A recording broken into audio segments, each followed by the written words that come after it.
கீழே திருவேங்கடமுடையான் போய் நிற்கிறார் அனந்தான் பிள்ளை வீட்டு வாசல்ல. அவர் அப்பதான் புஷ்பத்தை கட்டிட்டு இருக்கார். அந்த புஷ்பத்தை சாத்தக்கூடிய அந்த புஷ்ப மண்டபத்துக்கே அதிபதி எம்பெருமான். ஒரு புஷ்ப மண்டபத்துக்கு ஒரு புஷ்பமே வந்திருக்கு வீட்டு வாசல்ல.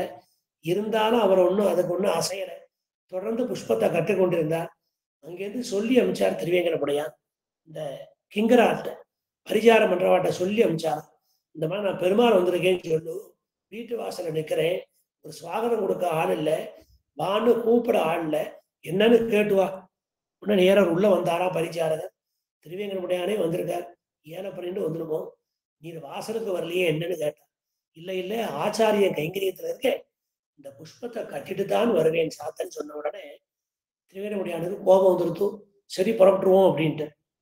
உடனே நேரம் இங்கேருந்து புறப்பட்டு போனா கொஞ்சம் தாமதமாக ஒரு புஷ்பங்களை மாலையெல்லாம் கட்டி கொண்டு அர்த்தக சமையல் கொடுத்து சாத்தும் சொன்ன உடனே பெருமாள் வேண்டான்ட்டு. நான் ஒரு வீட்டு வாசலுக்கு போனேன், அப்போ அவர் என்ன ஒரு சுவாகதம் சொல்லலை, ஒரு வரவேற்பு இல்லை, வாரும்னு ஒரு வார்த்தை சொல்லலை, அவருடைய புஷ்பத்தை நான் ஏன் சாற்றிக் கொள்ள வேண்டும் கேட்டார். அதுக்கு அனந்தாழ்வான் பதில் சொன்னார், ஒரு பாகவதோத்தமன் வீட்டு வாசலுக்கு வந்தா நாம் செய்யக்கூடிய அந்த கைங்கரியத்தை விட்டு விட்டு அந்த அடியவனை வரவேற்று உபசரிக்கணும். ஆனால் எம்பெருமானே வந்தாலும் ஆச்சாரிய கைங்கரியத்தில் இருக்கின்ற காலத்தினால அந்த ஆச்சாரிய கைங்கரியத்துக்கு எந்த விதமான பங்கமும் வரக்கூடாது. அதனால அந்த ஆச்சாரிய கைங்கரியத்தை முடிச்சுட்டேன்.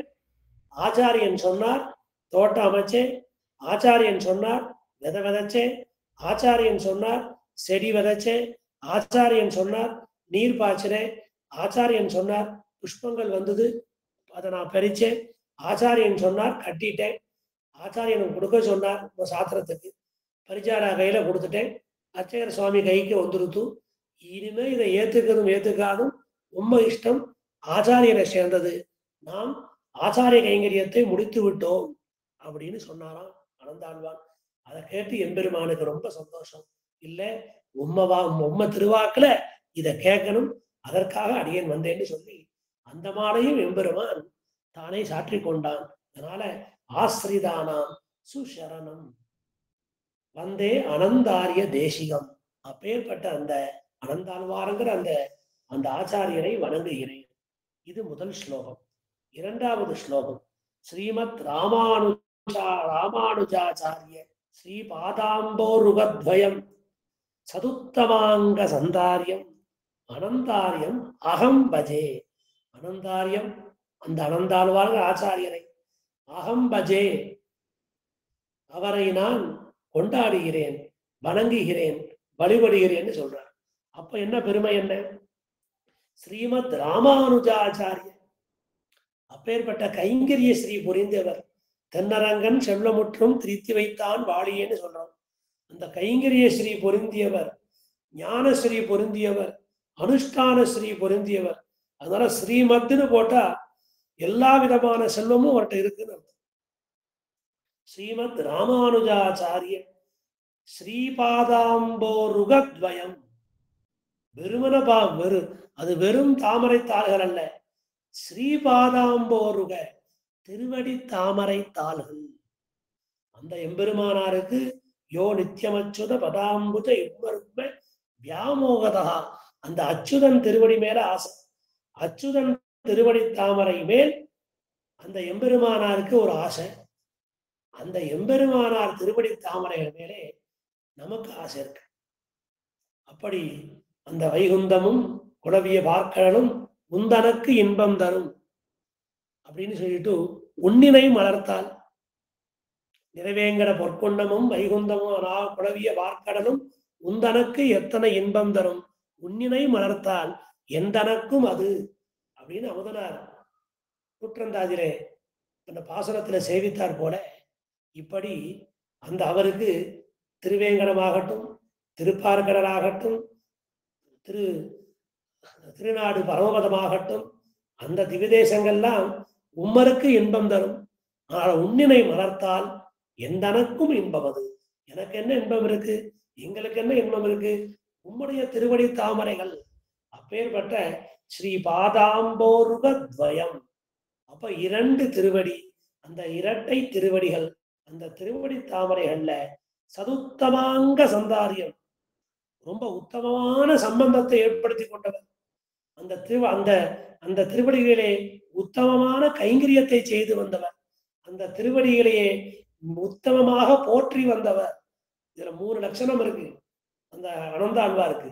அந்த திருவடி தாமரைகளை பற்றியவர், அந்த திருவடி தாமரை நியமித்த கைங்கரியத்தை செய்யக்கூடியவர், அந்த திருவடி தாமரை மேலேயே ஆசை உள்ளவர்.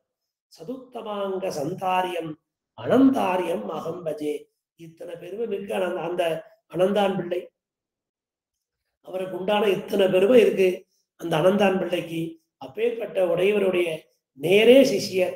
அந்த பெரிய திருவோலக்கத்துல, அந்த காலக்ஷேப கோஷ்டியில, அந்த உபன்யாச கோஷ்டியில தாம் முதலாவதாக எழுந்திருந்து திருமலைக்கு சென்று தேவரின் நியமனப்படி கைங்கரியம் செய்து வருகிறேன்னு முதல்ல சொல்ற உடனே நீர்தான் ஆண் பிள்ளைன்னு சொல்லி அவர் ஆலிங்கனம் பண்ணிட்டார். அனந்தான் பிள்ளை. ஆக ஒருத்தர் ஆலிங்கனம் பண்ணிக்கணும்னா அவருக்கு தனியா வேற ஒரு பரிசு கொடுக்கல, தன்னையே பரிசாக கொடுத்தல்.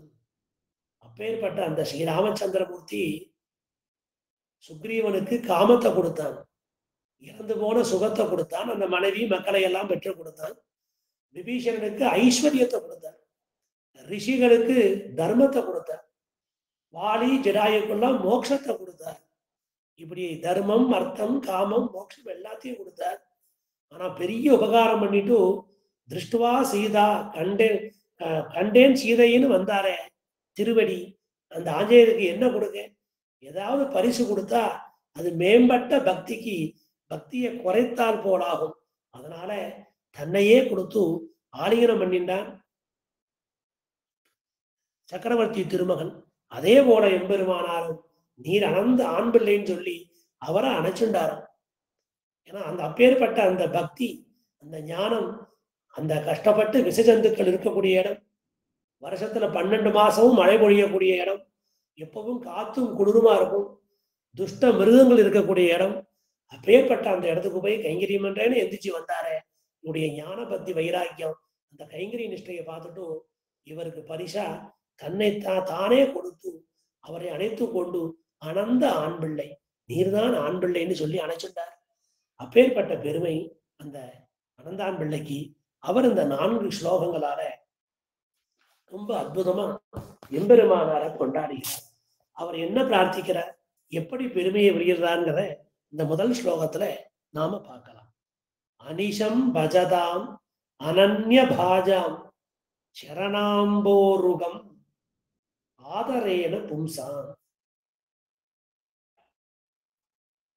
விரதன் நியதம் விபூதி மிஷ்டாம் ஜெயராமானுஜ ரங்கதாம்னி நித்யம்.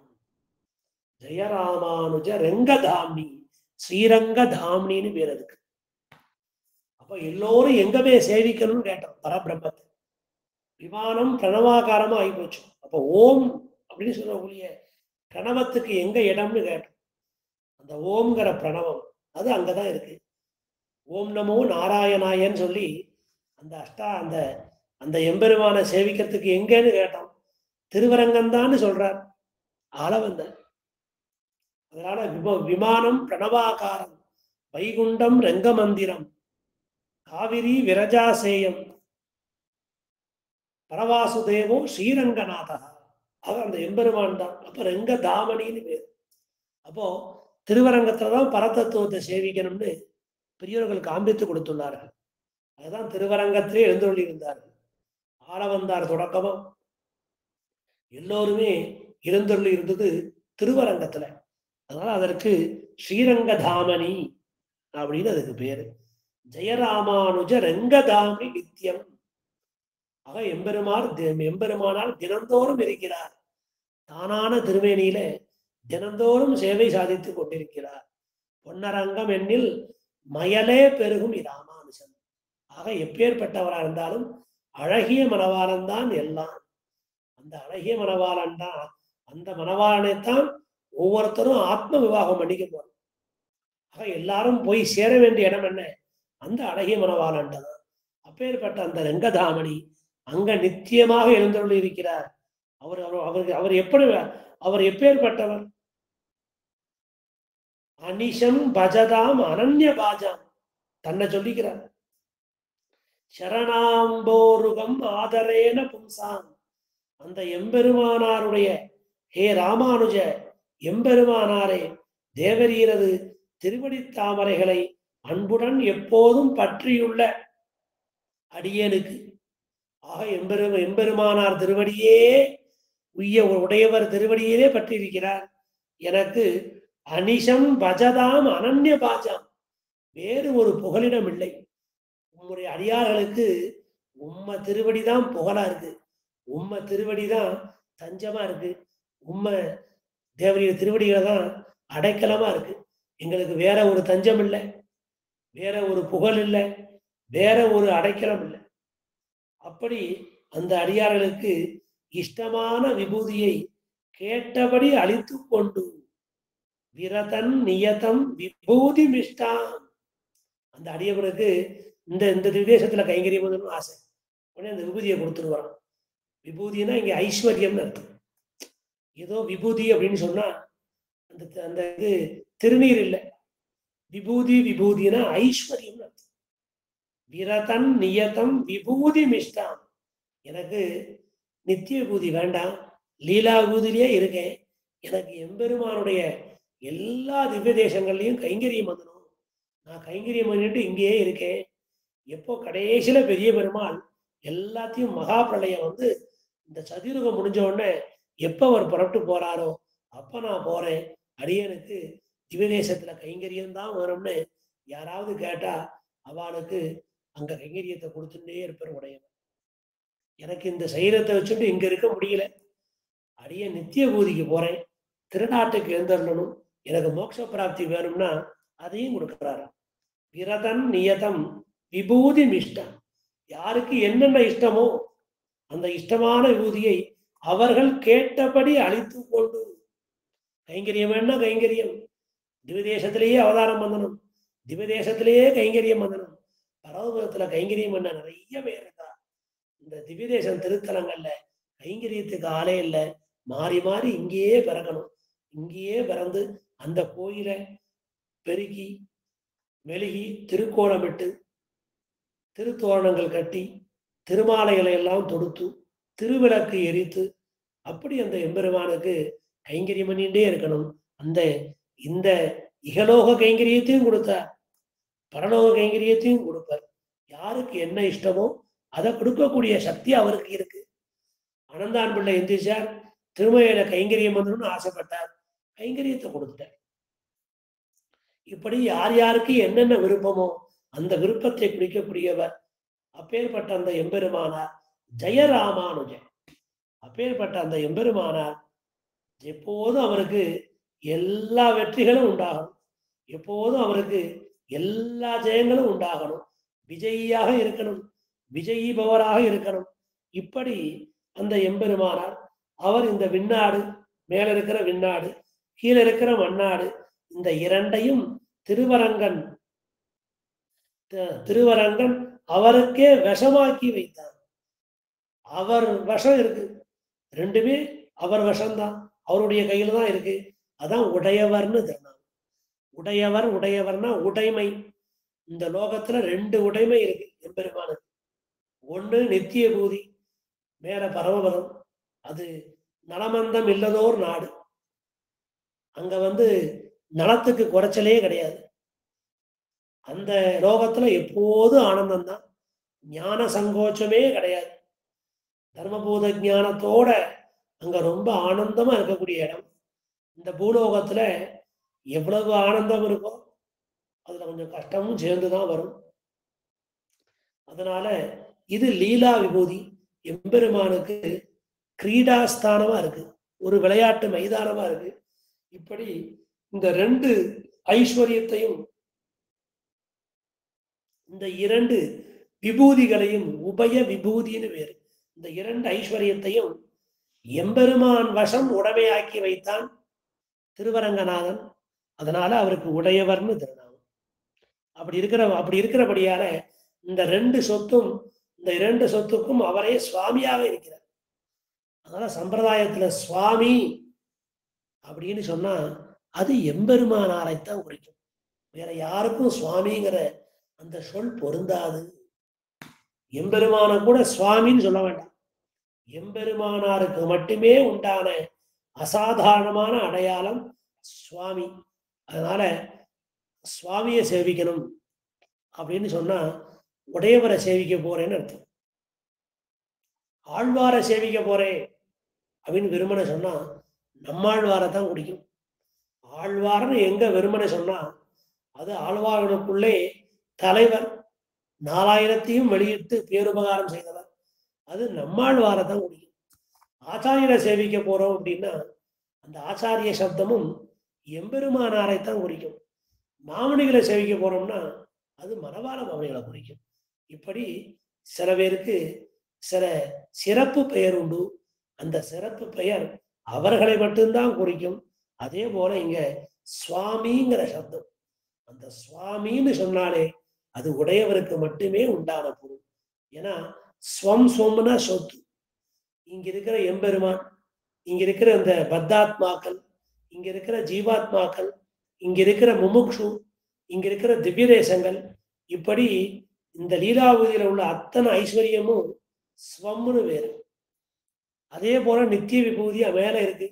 அது அங்க பரமபதம், அங்க இருக்கிற நித்திய சூரிகள், அங்க இருக்கிற முக்தர்கள், அங்க இருக்கிற வஸ்துக்கள் எல்லாம், இப்படி உபய விபூதியும் ஸ்வம். அந்த ஸ்வம் அதுக்கு சுவாமியா இருக்கார், அதுக்கு ஒரு தலைவனா இருக்கார், அதை நியமித்து கொண்டு செல்கிறார். சொத்து என்னைக்கும் பேசாது. அந்த சொத்துக்கு அதிபதி அவர்தான். அந்த சொத்தை எப்படி பாதுகாக்கணுமோ அப்படி பாதுகாப்பார். ஆக சொத்துக்கு தன்னை பாதுகாத்துக் கொள்ள தெரியாது, சொத்து தன்னை ஆளாது. இந்த சொத்தை ஆள வந்திருக்காரு ஒருத்தர், ஆளுமை அவருக்கு உண்டு. அப்ப சொத்துனா ஸ்வம், அந்த சொத்தை ஆளக்கூடியவர் சுவாமி. இப்படி உபய விபூதியும் ஆளக்கூடிய பெருமை பகவத் ராமானுஜரை மட்டும்தான் சாரும். அதனால அவரை சுவாமி. அப்பேற்பட்ட அந்த உடையவர் ஜெயராமானுஜ ரங்கதாமி நித்தியம், தினந்தோறும் அந்த திருவரங்கத்துல நித்தியமாக எழுந்தருளி இருக்கிறார். எல்லா தேவஸ்திலும் எம்பெருமானார் நித்தியம்தான். இருந்தாலும் அந்த திருவரங்கம்னா அவருக்கு பெருமை. இப்படி துவயம் அர்த்தானு சந்தானேன அத்தைவ ஸ்ரீரங்கே சுகமாஸ்வ, இந்த திருவரங்கத்துல சுகமா இரும்னு அன்னைக்கு சொல்லி வைத்தான் திருவரங்கநாதன். அதனால இவரும் அனந்த ஆழ்வானும் ஜெயராமானுஜ ரங்கதாமை நித்தியம்னு சொல்லி கொண்டாடுறார் பகவத் ராமானுஜரை. ஆக 1வது ஸ்லோகத்தால அப்பே அந்த 2 விபூதிக்கும் அவர் சொத்தா இருக்கார். யாருக்கு என்ன வேணுமோ அதை அவர் கொடுத்துடுறார். அவர்தான் வள்ளல் பெரும்பசுவா இருக்கார். அப்பேற்பட்ட அந்த எம்பெருமானாருக்கு எல்லா மங்களமும் உண்டாகணும், அவருக்கு எல்லா வெற்றிகளும் வரணும்னு சொல்லி அவருடைய விஜயஸ்ரீய ஸ்ரீரங்க தாமனி நித்தியம் சொல்லி அந்த விஜயஸ்ரீயை கொண்டாடுகிறார் ஸ்ரீ அனந்தாழ்வான். அடுத்தாப்புல 2வது ஸ்லோகம். இந்த 2வது ஸ்லோகத்துல எம்பெருமானாருக்கு கற்றவர்கள் காமரு சீலன்னு சொல்றோம். கற்றவர்கள் காமரு சீலன் அந்த எம்பெருமானார். அந்த அவருக்கு உண்டான பெருமை என்ன? புவினோ விமதான் त्वदीय सूक्तिः कुलिशीभूय कुदिष्टिभिः समेतान् शकलीकुरुते विपश्चिद् ईड्या ஜெயராமானுஜ சேஷசைல ஸ்ருங்கே அப்படின்னு சொல்லி அந்த சேஷசைலம்னு சொல்லக்கூடிய அந்த திருவேங்கடம், அந்த திருவேங்கடத்துக்கு மேல இருக்க அந்த திருவேங்கட மாமலை உச்சியில அந்த சிருங்கம் திருவேங்கட மலை உச்சியா அவர் இருக்கார். அப்பேற்பட்ட இந்த எம்பெருமானார் இங்க கொண்டாடுறார். ஆக கற்றவர் காமுரு சீலன் அந்த எம்பெருமானார். அதனால இந்த படித்த வித்வான்கள், அப்பேற்பட்ட பண்டிதர்கள் எல்லோருக்கும் தேவரின் மீது ரொம்ப ஆசை. அப்படி என்ன சிறப்பு? கற்றவர் காமுரு சீலன்னு சொல்றமே, அப்படி என்ன உங்களுக்கு சிறப்புன்னா, இந்த வேதாந்திகள், இந்த வேதாந்திகளுக்கு எம்பெருமானார் காண்பித்து கொடுத்த அந்த சித்தாந்தமே இந்த வேதாந்திகள் தலைமையில் வைத்து கொண்டாடி கொண்டு வருகிறார்கள். சில சமயத்துல புவினோ விமதான் ஸ்வதீய சூக்தி, அவருடைய சூக்திகள் அப்படின்னா அவர் அவர் அருளி செய்த கிரந்தங்கள், அவர் இயற்றிய நூல்கள். ஆக எம்பெருமானாருடைய ஸ்ரீ சூக்தி நவநிதியா இருக்கு, நவரத்னமா இருக்கு, நவபாஷாணமா இருக்கு, எல்லா பெருமை இருக்கு. 9 விதமான நிதியா இருக்கு, 9 விதமான ரத்னமா இருக்கு. அப்பேற்பட்ட 9 விதமான ஒரு பெரிய சுரங்கம் போல இருக்கு. இப்படி வாழ்வழிக்கக்கூடிய அந்த 9 கிரந்தங்கள், வேதாந்த தீபம், வேதாந்த சாரம், வேதார்த்த சங்கிரகம், ஸ்ரீபாஷ்யம், கீதா பாஷ்யம், சரணாகதி கத்தியம், ஸ்ரீரங்க கத்தியம், ஸ்ரீ வைகுண்ட கத்தியம், நித்திய கிரந்தம்னு சொல்லி அந்த 9 விதமான கிரந்தங்கள். இந்த 9 விதமான கிரந்தத்திலும் கர்மயோகம், ஞானயோகம், பக்தி யோகம், பிரபத்தி, சரணாகதி எல்லாத்தையும் எடுத்து சொல்றார். அந்தந்த வேத வாக்கியங்களுக்கு உண்டான அர்த்தங்களே எடுத்து சொல்றார். அதனால பிரம்மசூத்திர பாஷ்யம், பகவத்கீதைக்கு பாஷ்யம், உபனிஷத்து வாக்கியங்களுக்கு அர்த்தம், பிரம்மசூத்திரத்துக்கு பண்ண பாஷ்யத்துக்கு ஸ்ரீபாஷ்யம்னு பேரு, கீதைக்கு பண்ண பாஷ்யத்துக்கு கீதா பாஷ்யம்னு பேரு, உபனிஷத்துக்கு உண்டான அர்த்தங்களை சொல்ற அதற்கு வேதார்த்த சங்கரம்னு பேரு. இப்படி பிரஸ்தானத்ரயம். ஆக ஸ்ருதி பிரஸ்தானம், ஸ்மிருதி பிரஸ்தானம், தர்க்க பிரஸ்தானம்னு சொல்லக்கூடிய இந்த பிரஸ்தான திரயத்தையும் அருளி செய்தார் பகவத் ராமானுஜர். அப்பேற்பட்ட அந்த ஸ்ரீ சூக்திகள், அந்த ஸ்ரீ சூக்திகள் எப்படி இருக்கு? ஸ்வதீய ஸ்ரீ சூக்தி, நீர் செய்திருளிய அந்த கிரந்தங்கள், அந்த கிரந்தத்துக்குள்ள வேதார்த்த சங்கிரகங்கிற கிரந்தம், அந்த கிரந்தத்தை தான் திருமலையிலே திருவேங்கடவன் திருமுன்பே விண்ணப்பம் செய்தார். ஆக இந்த எம்பெருமானார் தரிசனம் இருக்கே, இந்த தரிசனத்தோட விரிவு சுவாமியோட மற்றைய வேதாந்த கிரந்தங்கள். ஆக இந்த வேதார்த்த சங்கிரகத்தை வச்சுண்டு அந்த உபனிஷத்து வாக்கியங்களுக்கு எம்பெருமானார் அருளி செய்த அந்த அர்த்த விசேஷங்கள், உபனிஷத்துகளுக்கெல்லாம் ஜுரம் வந்துருதான். அந்த ஜுரத்தை யாரு போக்குவான்னு கேள்வி. தஸ்மை ராமானுஜாரியாய நம பரமயோகினே ய ஸ்ருதிஸ்மிருதி சூத்ரானாம் அந்தர்ஜுவரம் அசீஷமது. இப்படி ஸ்ருதிகளுக்கும் ஸ்மிருதிகளுக்கும் ஜுவரம் வந்தது. பார்த்தான் எம்பெருமான், ஆதிசேஷனை அழைத்தான். இப்படி இந்த வேதத்திற்கும் வேதாந்தத்திற்கும் தவறான பொருள்களை சொல்லி வருகிறார்கள். அதனால ஸ்ருதிக்கும் ஸ்மிருதிக்கும் ஜுரம் வந்துருது.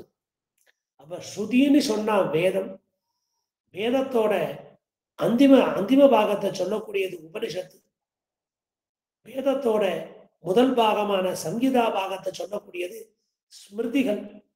ஆக வேதார்த்தம் அறுதியிடுவது ஸ்மிருதி இதிகாச புராணங்களில்னு பிள்ளைலோகாச்சாரியார் சூத்திரம் பண்ணியிருக்கார். அப்பேற்பட்ட அந்த ஸ்ருதிகளுக்கும் ஸ்மிருதிகளுக்கும் ஜுரம் வந்துருத்து.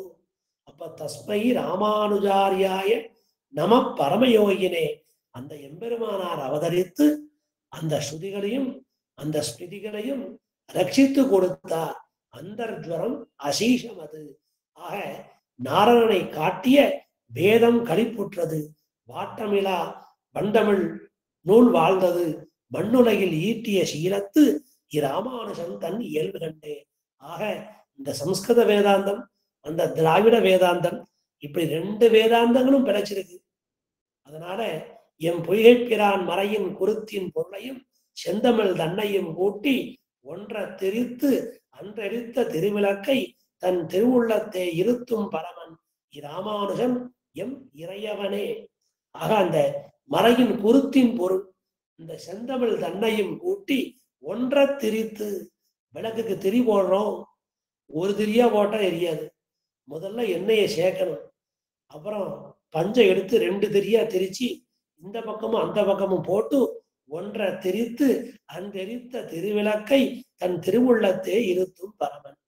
ஆக எம்பெருமானாருக்கு முன்ன வந்த பகவத்பாத ஆதி சங்கராச்சாரியார் எம்பெருமானாருக்கு பின்னே வந்த ஜெயதீர்த்தர், மத்வாச்சாரியார் இவர்களுக்கு கிடைச்சது ஒரு திரி. அது இந்த சம்ஸ்கிருத வேதங்கிற ஒரு திரி.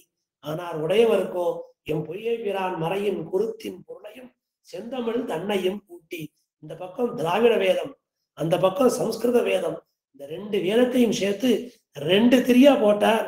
அந்த விளக்கு நல்ல பிரகாசிச்சது. ஆக ஒரு திரி போட்டு ஏற்றக்கூடிய விளக்கை காட்டிலும் இரண்டு திரிகள் சேர்த்து ஒரு விளக்கை ஏற்றினால் எப்படி அந்த திருவிளக்கானது பிரகாசிக்குமோ அதே போல இந்த இரண்டு வேதங்களையும் வைத்துக்கொண்டு அதையே திரியாக்கி அந்த அந்த அந்த கைவிளக்காக அதை வைத்துக்கொண்டு இப்படி வேத சிருங்கமாக அந்த எம்பெருமானார் தஸ்மை ராமானுஜாரியாய நம பரமயோகினின்னு சொல்லி அந்த ஸ்ருதிஸ்பதி சூத்திரானாம் அந்தர்ஜுரம் அசீஷம் அது. இப்படி இந்த வேதாந்தத்தையும் ஸ்மிருதிகளுக்கும் உண்டான ஜுரத்தை போக்கி அந்த திருவேங்கடவன், அந்த திருமலையப்பன் திருமுன்பே இந்த வேதார்த்த சங்கரங்கிற கிரந்தத்தை உபன்யாசமா சாதிச்சு விண்ணப்பிக்கிறார். அந்த அந்த அந்த மற்றைய வேதாந்த கிரந்தங்கள் எல்லாம் தீபமாகட்டும், சாரமாகட்டும், பாஷ்யமாகட்டும் எல்லாமே இந்த வேதார்த்த சங்கிரகத்தோட விரிவாக சொல்லப்படுகிறது. ஆக அதை ஏன் அவர் அனுகிரகித்தார்? தமக்கு இருக்கிற பாண்டியத்தை காமிக்கவா? நானும் ஒரு வித்வான் சொல்லிக்கவா? இல்லை, அதற்காக அவர் விண்ணப்பிக்கவில்லையா? குலிஷி பூய குதிர்ஷ்டிபி சமேதான். அப்போ அந்த பாக்கியர்கள், வேதத்துக்கு புறம்பான அர்த்தங்களை சொல்லக்கூடிய பாக்கியர்கள், வேதத்துக்கு தவறான பொருளை உரைக்கின்ற குதிர்ஷ்டிகள், இப்படி இந்த இரண்டு வகுப்பான தர்சன விரோதிகளையும், எம்பெருமானுக்கு குணமே இல்லை, எம்பெருமானுக்கு திவ்யமங்கள விக்கிரகம் இல்லை, எம்பெருமானுக்கு விபூதி இல்லை, எம்பெருமானுக்கு எம்பெருமானுக்கு எதுவும் இல்லைன்னு சொல்லக்கூடிய அந்த குதிர்ஷ்டிகள், அந்த வேதத்துக்கு புறம்பான பாக்கியர்கள், இப்படி இந்த இரண்டு பேரையுமே இப்ப இரண்டு வகுப்பான தர்சன விரோதிகள். இந்த பகவத் தர்சனத்துக்கு வியாசராலும் நம்மாழ்வாராலும் ஆரம்பிக்கப்பட்ட இந்த தர்சனம், அப்பேற்பட்ட இந்த தர்சனத்துக்கு புறம்பான இரண்டு வகுப்பினரையும் தனது வாதத்தாலே வென்றார். அப்பேற்பட்ட அந்த எம்பெருமானார், அப்பேற்பட்ட அந்த கிரந்தம்தான் வேதார்த்த சங்கிரகம். அது ஸ்வதீய சூக்திகி குலிஷி பூய குதிஷ்டிபிஸ் சமேதான். அப்படி அந்த வேத பாக்கியர்களையும் குதிஷ்டிகளையும் எதிர்வாதம் செய்து இந்த சேஷசைல சிங்கரத்துக்கு மலை உச்சியாக அந்த எம்பெருமானார் வீற்றிருக்கிறார். ஆக நாரணனை காட்டிய வேதம் களிப்பூற்றது. அதனால வேதத்துக்கு ஒரு வாழ்ச்சி, அந்த வேதத்தினால சொல்லப்பட்ட ஸ்ரீமன் நாராயணனுக்கு ஒரு வாழ்ச்சி, இப்படி இரண்டு பெருமைகளையும் வெளியிட்டார். அப்பேற்பட்ட அந்த எம்பெருமானார் சகலீ குருதே விபஸ்சிதி ஈட்டியா, இப்படி எதிரிகளை எல்லாம் எதிர்வாதம் செய்ய வந்த அனைவரையுமே பொடியாக்குகிறார். இந்த அப்பேற்பட்ட அந்த எம்பெருமானார் ஜெயராமானுஜ சேஷசைல சிறுங்கே. அதனால திருமலையில் இருக்கக்கூடிய எம்பெருமானாருக்கு பாஷ்யக்காரர்னு பேர். இந்த வேதார்த்த சங்கரத்தை அங்கவே வெளியிட்டு வருகிறார். அதனால அவருக்கு பாஷ்யக்காரர்னு பேரு. திருவரங்கத்துக்கு போனா உடையவர்னு பேரு, ஸ்ரீபெரும்புதூருக்கு போனா சுவாமின்னு பேரு, திருநாராயணபுரத்துக்கு வந்தா உடையவர்னு சொல்லலாம் அவரை. திருவரங்கத்திலிருந்து நேர இங்க வந்ததுனால பாஷ்யக்காரன்னு சொல்லலாம். இங்க வந்துதான் ஸ்ரீபாஷ்யம் காலசேவன் நடத்தி வைத்தார். பாஷ்யக்காரன்னு சொல்லலாம். எம்பெருமானாரேன்னு சொல்லலாம். சோமாசி ஆண்டார் அழைத்தார் எம்பெருமானாரே, அதுவும் இவருக்கு பொருத்தமா இருக்கு. ராமானுஜர்னு இவரை சொல்லலாம். இப்படி எல்லா திருநாமங்களுமே அவருக்கு பொருத்தமாக இருந்தாலும் அந்தந்த திவ்ய தேசத்துக்கு அவருக்கு உண்டான சிறப்பு. ஆழ்வார் திருநகரி போனா ஆழ்வாருடைய திருவடிக்கே ஸ்ரீராமானுஜம்னு பேரு. அங்க தனியா கோயில் இருக்கார். அவருக்கு பவிஷதாச்சாரியன்னு பேரு. அங்க தினந்தோறும் வெள்ளை சாத்துப்படி. அங்க அவருக்கு காசாயம் கிடையாது, வெள்ளை சாத்துப்படி. இப்பேற்பட்ட இந்த பெருமையெல்லாம் பெற்ற அந்த எம்பெருமானார் ஜெயராமானுஜ சேஷசைல சிறுங்கே. அந்த திருவேங்கடங்கிற கஷேத்திரத்துல அப்பனுக்கு சங்கும் ஆளியும் அளித்த பெருமை. அந்த திருவேங்கடமுடையான் யாருன்னு சர்ச்சை வந்தது. எம்பெருமானார் ஓடியே வந்தார். எல்லா விதமான ஆயுதத்தையும் வைப்போம். எல்லா தெய்வங்களும் முக்கியமா சாத்திய தெய்வங்கள் அந்த ஆயுதத்தை வைப்போம். அதை எம்பெருமான் எதை எடுத்துக்கொள்கிறானோ அதை வைத்துத்தான் பரதத்துவத்தை நிர்ணயம் செய்ய முடியும்னு சொல்லி ஆயுதங்களை எல்லாம் வைத்து திருக்காப்பு சேர்த்துட்டா. கதவை சாத்திட்டு வந்துட்டா. மறுநாள் பேர் திறந்து பார்த்தா எம்பெருமான் கையில திருவாளியும் திருச்சங்கும் இருந்தது. அப்ப அப்பனுக்கே சங்காளி அளித்த பெருமாள் அப்படின்னு கட்டியத்துல அந்த அந்த அந்த அந்த பெருமையை பகவத் ராமானுஜருக்கு கிடைத்தது. அப்பனுக்கே சங்காளி அளித்த பெருமாள் அப்படின்னு ஆச்சாரிய ஸ்தானம். சங்கு சக்கரம் கொடுக்கறது ஆச்சாரியன் வேலை. பஞ்ச சம்ஸ்காரம் பண்றது அது தாப சம்ஸ்காரம். அதே போல இங்க சங்கு சக்கரத்தை அந்த திருவேங்கடமுடையானுக்கு கொடுத்து எம்பெருமானாருக்கு அங்க ஒரு ஆச்சாரிய ஸ்தானம் கிடைச்சது. அதே போல அங்க அந்த திருவேங்கடத்து எம்பெருமானுக்கு திருக்கல்யாண உற்சவம் நடத்தி வச்சு ஸ்ரீ வெங்கடேஸ்வர ஸ்வசுராய நமக.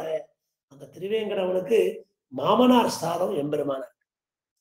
ஏன்னா அந்த மார்பு விட்டு பிரியக்கூடாதுன்னு அங்க திருமரு மார்வன் அப்பேற்பட்ட அந்த எம்பெருமானுக்கு அந்த திருமார்புல திருத்தாயாரை சாத்தி வச்சார், திருமகளை சாத்தி வச்சார், மலர்மகளை ஏற்படுத்தி வச்சார். பெரிய கவச்சம். அந்த கவச்சத்துல பெருமாள் திருமார்பு தாயாரோட இருக்க. ஒரு வெள்ளிக்கிழமை திருமஞ்சனம் பண்ணணும். அதனால அந்த திருவேங்கடவன் மேல சாத்தின்னு இருக்க ஆபரணங்கள்லாம் எல்லாம் சேர்ந்தா ஒரு 12-13 கிலோ வரும். அத்தனை 13 கிலோ ஆபரணத்தையும் எம்பெருமான் தாங்கின்னு இருக்கான். ஏன்னா இதெல்லாம் அவனுக்கு அழகு கொடுக்கல, இந்த ஆபரணத்துக்கு அந்த எம்பெருமான் அழகு கொடுத்துட்டு இருக்கான். அதுல முக்கியமா பெரிய பதக்கம். அதுல அலர்மேல் மங்கை நாச்சியார் எழுந்தருள் இருக்கா. அகலகில்லேன் இறையும்னு அலர்மேல் மங்கை உரை மார்பா. அகலகில்லேன் இறையும், அகலகில்லேன் இறையும், நான் விட்டு போக மாட்டேன், நான் விட்டு போக மாட்டேன். இவள் மார்பு வீட்டில் பிரியில் இவ்வக்ஷரம் பிரிவது ஸ்ரீமன் நாராயணாய சரணம் சரணம் பிரபத்தி. ஆக அவன் வெறும் மால் இல்லை, அவன் திருமாலாக இருக்கிறான். அப்பேற்பட்ட அந்த எம்பெருமான் இப்படி அந்த நாச்சியார கலத்தி வச்சுட்டு தான் திருமஞ்சனம் பண்ணணும். அப்படி கலத்துகிற காலத்துல எம்பெருமானாருக்கு மனசு கேட்கல. அள்ளினால் தாமரை மேல் அரணை இந்துணைவின்னு சொல்லி தனியனை சேவிக்க ஆரம்பிச்சார். நாச்சிய திருமொழி கோஷ்டி அந்த திருமஞ்சனம் ஆகி திரும்ப இந்த ஆவரணத்தை பூரா சாத்தணும். அப்புறம் பெருமாளுக்கு உஷ்ணோத்தவம் கொண்டு வந்து திருமேனி எல்லாம் போத வஸ்திரத்தால ஒத்தி எடுத்து அதுக்கப்புறம் ஆபரணம் சாத்தணும். அது வரைக்கும் இந்த 143 பாசனம் அந்த நாச்சிய திருமொழி சேவகாலம் நடக்கும். அது எம்பெருமானார் அன்னைக்கு ஆரம்பிச்சு வச்சது.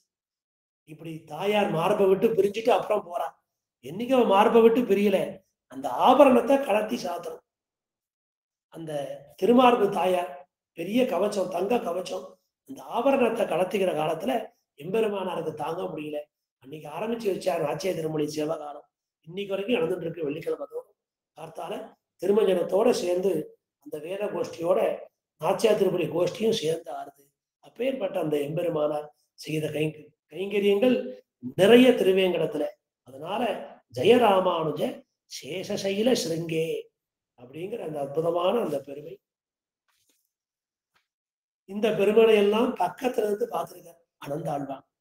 அதனால அவருக்கு இந்த சேஷசைலத்துல ரொம்ப ஈடுபாடு. அதுல ஒரு மலை உச்சியாக அந்த ஆச்சாரியனை பார்த்தார் எம்பெருமானார். அதை இங்க கொண்டாடுறார். அப்போ அந்த எம்பெருமானுடைய ஸ்ரீசுக்திகள் எல்லாம் அந்த பாக்கியர்களையும் அந்த குதிர்ஷ்டிகளையும் அவருடைய வாதத்தை எல்லாம் பொடியாக்கின அப்பேற்பட்ட அந்த கிரந்தங்கள். அதுல முக்கியமா வேதார்த்த சங்கிரகம். அந்த வேதார்த்த சங்கிரகம் அந்த கிரந்தம் இருக்கே, அது உபனிஷத் பாஷ்யத்தை போல முக்கியமான உபனிஷத் வாக்கியங்களுக்கு அர்த்த விசேஷத்தை சொன்னது. அது திருவேங்கடவன் முன்னே விண்ணப்பித்தது, ஒரு உபன்யாசமாக அருளி செய்தது. அதை அங்கே சிஷ்யர்கள் பட்டோலைப்படுத்தி வைத்தார்கள். அதனால வேதார்த்த சங்கிரகத்தை எம்பெருமானார் வெளியிட்டு அருளியது திருமலையிலே திருவேங்கடவன் திருமுன்பே. அது ஞாபகம் வச்சுக்கணும். இது இரண்டாவது ஸ்லோகத்துக்கு அமைந்த பெருமை. மூன்றாவது ஸ்லோகம் ஸ்ருதிஷு ஸ்மிருதிஷு பிரமாண தத்துவம் கிருபையாலோக்கிய விசுத்தயாஹி புத்தியா அகிருதா ஸ்வதயேவஹி பாஷ்ய ரத்னம் ஜெயராமானுஜ ஹஸ்திதாம்னி நித்தியம். முதல்ல எம்பெருமானார் புறப்பட்டது காஞ்சியிலேருந்து. அங்கேருந்து புறப்பட்டு திருவரங்கத்துக்கு வந்தார். அப்புறம் திருவரங்கத்திலேருந்து திருவேங்கட யாத்திரை. அதுக்கப்புறம் ரொம்ப நாள் கழிச்சு திருவேங்கடத்திலிருந்து திருநாராயணபுரத்து யாத்திரை. இருந்தாலும் சம்பிரதாயத்துல நம்ம போக மண்டபம் என்றும் புஷ்ப மண்டபம் என்றும் தியாக மண்டபம் என்றும் ஞான மண்டபம் என்று சொல்லி விண்ணப்பிக்கிறோம். அப்ப கோயில் திருமலை, பெருமாள் கோயில், திருநாராயணபுரம், இது ஸ்ரீவைஷ்ணவ சம்பிரதாயம். அந்த சம்பிரதாய முறைப்படி மூன்றாவது திவ்ய தேசமாக இந்த ஹஸ்திதாமின்னு சொல்லக்கூடிய அந்த ஹஸ்திகிரி, இத ஹஸ்திகிரின்னு சொல்ல ஹஸ்தி தாமினின்னு சொன்னார். ஏன்னா அங்க ஸ்ரீரங்கத்துக்கு ஒரு தாமினின்னு சொன்னார். அது ரங்கராஜன், ஸ்ரீரங்கராஜன் இருக்கக்கூடிய ஸ்தானம். இது ஹஸ்தி தாமினி. இந்த இடத்துல காஞ்சி பேரருளாளன், இங்க இருப்ப வரதராஜன், அங்க ரங்கராஜன், இங்க வரதராஜன், ரெண்டு பேரும் ராஜா மாதிரி இருக்கா. அதனால ஹஸ்தி தாமினி நித்தியம். இந்த தாமினிங்கிற சப்தத்தை சேர்த்து சொன்னாரு. அப்பேற்பட்ட ஹஸ்திகிரி, அந்த ஹஸ்திகிரிக்கு அமைந்த பெருமை என்ன? ஸ்ருதிஷு ஸ்மிருதிஷு பிரமாண தத்துவம். ஆக எம்பெருமானார் ஏற்கனவே சொன்னேன், அந்த ஸ்ருதி ஸ்மிருதி சூத்ரானாம் அந்தர்ஜுவரம் அசீஷமதுன்னு சொன்னேன். இப்படி அந்த ஸ்ருதிகளையும் ஸ்மிருதிகளையும் காப்பாற்றும் பொருட்டு. ஆக ஸ்ருதி பிரஸ்தானம்னு சொன்னா வேதார்த்த சங்கிரகம், ஸ்மிருதி பிரஸ்தானம்னு சொன்னா பகவத்கீதா பாஷ்யம், அப்புறம் தர்க்க பிரஸ்தானம் நியாய பிரஸ்தானம்னு சொன்னா அது ஸ்ரீபாஷ்யம். அதுல உண்டான வேதாந்த சூத்திரங்களுக்கு தகுந்த நியாயங்களை எடுத்து சொல்லி நியாய பிரஸ்தானம் பண்ணார். வேதார்த்த சங்கிரகத்துல வேத வாக்கியங்களுக்கெல்லாம் உண்மை பொருளை எடுத்துரைத்தார். அதனால அது ஸ்ருதி பிரஸ்தானம். பகவத்கீதை ஒரு ஸ்மிருதி, ஒரு தர்மசாஸ்திரத்தை போல. அந்த கீதைக்கு பாஷ்யம் செய்வித்து ஸ்மிருதி பிரஸ்தானத்தையும் செய்துள்ளினார். இது மூணையும் சேர்ந்துதான் பிரஸ்தானத்ரயம், பிரஸ்தானத்ரயம் என்று சொல்லுகிறோம். இந்த பிரஸ்தானத்ரயம் யாரு செய்துள்ளார்களோ அவர்களைத்தான் ஆச்சாரியராக கொண்டாடி வருகிறோம். அவர்கள் இந்த பிரஸ்தானத்ரயம் செய்தது 3 பேர். ஒன்று பகவத்பாத சங்கராச்சாரியர், இன்னொன்று பகவத் ராமானுஜாச்சாரியர், மற்றொன்று ஜெயதீர்த்தர் மத்வாச்சாரியர். இந்த 3 பேருமே வேதத்தை ஒப்புக்கொண்டுள்ளவர்கள். இந்த 3 பேருமே பிரஸ்தானத்ரயம் பண்ணியிருக்கா. ஆதிசங்கரரும் பிரம்மசூத்திர பாஷ்யம், கீதா பாஷ்யம், உபனிஷத் பாஷ்யம் செய்திருக்கார். பகவத் ராமானுஜரும் செய்துள்ளார். மத்வாச்சார் ஜெயதீர்த்தர் அவரும் செய்துள்ளார். இருந்தாலும் இந்த 3 பேருக்குள்ளே இந்த பிரஸ்தானத்ரயத்துக்கு பல பெருமைகள் உள்ளன. அந்த பெருமை என்ன? ஸ்ருதி ஸ்மிருதிஷு பிரமாண தத்துவம். அந்த ஸ்ருதியிலே சொல்லப்பட்ட அர்த்தம், ஸ்மிருதியிலே சொல்லப்பட்ட அர்த்தம், அந்த பிரமாணங்களுக்கு உண்மைகளை நன்கு ஆராய்ந்து பார்த்து, ஏதோ மேலோட்டமா சொல்லல, அந்த ஸ்ருதிகளையும் ஸ்மிருதிகளையும் நன்கு ஆராய்ந்து பார்த்து அந்த பிரம்மசூத்திர பாஷ்யத்தை இவர் அருளி செய்துள்ளார். அதற்கு ஸ்ரீபாஷ்யம் பேர். அந்த ஸ்ரீபாஷ்யக்காரனே அவருக்கு திருநாமத்தை சூட்டி மகிழ்ந்தார் சாரதா தேவி. அப்பேற்பட்ட அந்த ஸ்ரீபாஷ்யம், அந்த ஸ்ரீபாஷ்யம் மங்கள ஸ்லோகத்துல திருவேங்கடமுடையானத்தான் பிரார்த்திக்கிறார். பரபிரம்மணி ஸ்ரீனிவாசன்னு திருவேங்கடமுடையான பிரார்த்திக்கிறார். இருந்தாலும் இந்த ஸ்ரீபாஷ்யம் திருவரங்கத்துல பிறந்தது, திருவரங்கத்துல. ஆனால் அந்த ஸ்ரீபாஷ்யம் விளக்கமுற்றது. அந்த ஸ்ரீபாஷ்ய வியாக்கியானம் புகழ் பெற்றது பெருமாள் கோயில் என்று சொல்றா சம்பிரதாயத்தில். அதுதான் கிருபையா நோக்கிய விசுத்தயாகி புத்தியா அகிருதா ஸ்வதயேவஹி பாஷ்ய ரத்னம். ஜெயராமானுஜ அஸ்திதாம்னு சிங்கரு அகிருதா ஸ்வயமேவ. அதனால திருவரங்கத்துல இருந்துதான் ஸ்ரீபாஷ்யத்தை கூரத்தாழ்வானை இட்டுக்கொண்டு அவர் செய்து முடித்தார். ஆனா அந்த பெருமையெல்லாம் அஸ்திகிரிக்கு போய் சேர்ந்தது. ஏன்னா ஸ்ரீபாஷ்யம் விளக்கமுற்றது பெருமாள் கோயிலேன்னு சொல்றாங்க. ஏன்னா அவருக்கு அந்த தேவ பெருமாளுடைய அருளாலே தான் ஸ்ரீபாஷ்யம் அவருக்கு வித்திட்டது.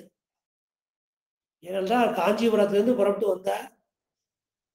இந்த மாதிரி 6 வார்த்தைகளை திருக்கச்சி நம்பி மூலமாக உபதேசம் பண்ணி வைத்தார் தேவ பெருமாள். அகமேவ பரதத்துவம், தர்சனம் பேத ஏவச்ச, அந்திம ஸ்மிருதி வர்ஜனம், இப்படி ஒரு 6 வார்த்தைகள். அது இந்த சம்பிரதாயத்துக்கு ஊற்றமான வார்த்தைகள். தேகவசாது முக்தி சியாது, பூர்ணாச்சாரிய சமாசையான்னு சொல்லி இந்த 6 வார்த்தைகளை பெற்றுத்தான் அந்த பிரம்மசூத்திர பாஷ்யத்துக்கே ஒரு அடித்தளமாக அமைந்தது. அங்கிருந்து புறப்பட்டு வந்துதான் ஆளவந்தாரை நேரே கண்டு பேச முடியாட்டாலும் முன்பு ஒரு நாள் கரியமாணிக்க பெருமாள் சன்னதியிலே ஆளவந்தார் நிற்க அங்கிருந்து பிரதட்சணமாக எழுந்திரக்கூடிய அந்த எம்பெருமானாரை திருக்கண்களால் குளிர நோக்கி முதல்வன் என்று அவருடைய கடாட்சம் பெற்றமையும் அந்த ஆளவந்தாருடைய நினைவாலே நேரடியாக ஆளவந்தாருடைய அந்த நினைவாலே அந்த கடாட்சத்தை பெற்றுக்கொண்டு கடைசி அவருடைய சரும திருவேணி, அந்த திருவேணியில் உள்ள 3 விரல்கள், அந்த 3 விரல்கள் மடங்கி நின்றது. அது ஒவ்வொரு சங்கல்பமாக எம்பெருமானார் செய்ய அந்த விரல்கள் நிமிர்ந்தன. அப்படி நேர ஏகலவ்யனாக ஆளவந்தாருக்கு ஒரு ஏகலவ்யன் போல இப்படி அந்த சரீரம் வழியா ஆளவந்தார் பேசுனது. அப்ப அவர் செய்த சபதம், இந்த பிரம்மசூத்திரத்துக்கு பாஷ்யம் பண்றேன். அதற்கெல்லாம் மூலமாக வித்திட்டது அந்த காஞ்சிபுரம் திருக்கச்சி. அதனால ஸ்ரீபாஷ்யம் பிறந்தது திருவரங்கம் இருந்தாலும் விளக்கமுற்றது அது பெருமாள் கோயில் தான். எல்லாமே உடையவருக்கு பெருமாள் கோயில் தான். அந்த வரதராஜன் தான் யஜ்யமூர்த்தியை எம்பெருமானிடம் அடிபணிய செய்தான். இப்படி ஒவ்வொரு இடத்துலையும் எம்பெருமானாருடைய திருவாராதன பெருமாளே அந்த வரதராஜன் தான். அந்த திருவாராதன பெருமாள் ரூபத்திலேயே கூட இருந்து எம்பெருமானாருக்கு எல்லாம் நடத்தி கொடுத்தது அந்த தேவ பெருமாள். அதனால சம்பிரதாயத்துல அவருக்கு தியாகேஸ்வரன் பேர். தியாகம்னா எல்லாத்தையும் இழக்க தயாரா இருக்கார் அந்த எம்பெருமான். சக்கரவர்த்தி திருமகன் தன்னுடைய அயோத்தியா தேசத்தையே இழந்தான் 14 வருஷம். அதனால எம்பெருமானுக்கு எதை இழந்தாலும் அந்த ஐஸ்வர்யத்தை பத்தி அவன் கவலைப்படல. மதுரையை விட்டு துவாரகைக்கு போனான் கண்ணன். கடைசியில துவாரகையை விட்டு பிரபாச தீர்த்தத்துக்கு போய் தன்னடி சோதிக்கு எழுந்தொள்ளினான். இப்படி லோகத்துல எதை வேணா விட்டு கொடுக்கலாம், ஆனால் ராமானுஜரை யாரும் விட்டு கொடுக்க மாட்டார்கள். அந்த எம்பெருமானாரை விட்டு கொடுத்தது மட்டுமன்றி அந்த எம்பெருமானார் கூடவே இருந்து அப்படி இந்த ஸ்ரீபாஷ்யம் தொடங்கி பகவத் விஷயம் வரைக்கும் நடத்தி கொடுத்தது அந்த தேவப்பெருமாள் தான். அதனால அவருக்கு தியாகேஸ்வரன் பேர். ஆக தியாக மண்டபம்னு பேர் வந்ததுன்னா எம்பெருமானாரையே விட்டு கொடுத்தார். சம்பிரதாயத்துக்கு பெரும் உபகாரகர், பெரிய உபகாரகர். எம்பெருமானார் தரிசனம், விசிஷ்டாத்வைத சித்தாந்தம், ஸ்ரீ வைஷ்ணவ தரிசனம் சொல்லி இன்னைக்கு இவ்வளவு பெருமையா போற்றப்படுகிறது என்றால் இதற்கெல்லாம் அடித்தளம் அமைத்து கொடுத்தது காஞ்சி தேவ பெருமான். அப்பேற்பட்ட அந்த எம்பெருமான் தியாகேஸ்வரன் அந்த எம்பெருமானாரையே தாரவாத்து கொடுத்தான் திருவரங்கநாதனுக்கு. அதனால அந்த அவருக்கு அப்பேற்பட்ட பெருமை. அகிருதாக ஸ்வதயேவஹி பாஷ்யரத்னம் ஜெயராமானுஜ. ஆக ஸ்ரீபாஷ்யம் பிறந்தது திருவரங்கத்துல. ஸ்ரீபாஷ்யத்துல அகில மௌன ஜன்ம ஸ்தேம பங்காதி லீலே பிரதவித பூதவாத ரக்ஷைக தீட்சே சுதிசிரசி விதீப்தே பிரம்மணி ஸ்ரீனிவாசே பவதுமம பரஸ்மின் ஷேமுஷி பக்தி ரூபா அப்படின்னு சொல்லி அந்த பரபிரம்மணி ஸ்ரீனிவாசேன்னு மங்கள ஸ்லோகத்துல அந்த திருமலையப்பனை கொண்டாடுறார் திருவேங்கடவனை.